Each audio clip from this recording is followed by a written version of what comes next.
अस्सलाम वालेकुम जी। मार्केट में एक नया फ्रॉड आ गया है जो कि बैंक आपके साथ कर रहा है और आपको इस चीज़ का पता भी नहीं है। एक चीज़ को आप जहन में रखिएगा कि bank as a financial institution कभी भी आपके साथ फ्रॉड नहीं करता, लेकिन बैंक के अंदर जो स्टाफ मौजूद है उसको कौन रोक सकता है। जल्दी से इस वीडियो को अपने पास सेव कर लें और दोस्तों के साथ भी इसको ज़रूर शेयर करें ताकि लोग बैंक के फ्रॉड से बच सकें। जो फ्रॉड हमारे साथ रिपोर्ट किया गया उसमें यह था कि एक बंदा था जो 2-3 महीने तक मुसलसल अपने अकाउंट में कैश डिपॉजिट करवा रहा था। आपको पता होगा कि जब भी हम बैंक में कैश डिपॉजिट करवाते हैं तो हम एक स्लिप फिल करके बैंक को दे देते हैं। उसके ऊपर हमारा सारा रिकॉर्ड आ रहा होता है कि आपने इस अकाउंट के अंदर इतने पैसे जमा करने हैं। बैंक क्या करता है कि उसके ऊपर स्टैंप लगा के आपको वापस दे देता है कि जी आपके पैसे आपके अकाउंट में जमा कर दिए गए हैं। तो इस सिचुएशन में भी ऐसा ही हो रहा था, लेकिन हकीकत क्या थी कि जो उस बंदे को पैसे दिए जा रहे थे वो स्टैंप तो लगा के दे रहा था डिपॉजिट स्लिप के ऊपर, लेकिन पैसों को अकाउंट में ट्रांसफर नहीं कर रहा था बल्कि अपनी जेब में डालता जा रहा था। इस शख्स को जब 3 महीने के बाद पैसों की जरूरत पड़ी, जब ये बैंक पहुंचा तो पता चला जी कि उसके अकाउंट में तो पैसे ही नहीं है।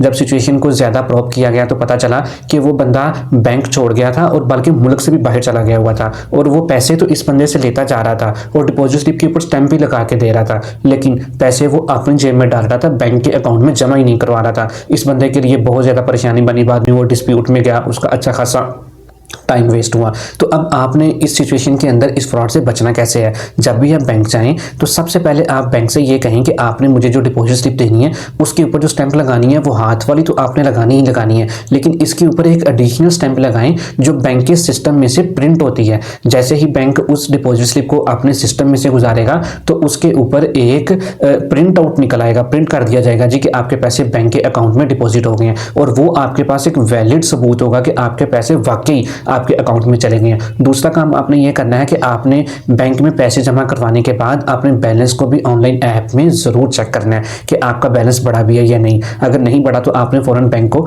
ये चीज़ रिपोर्ट करनी है। अस्सलाम वालेकुम, फॉलो फॉर मोर।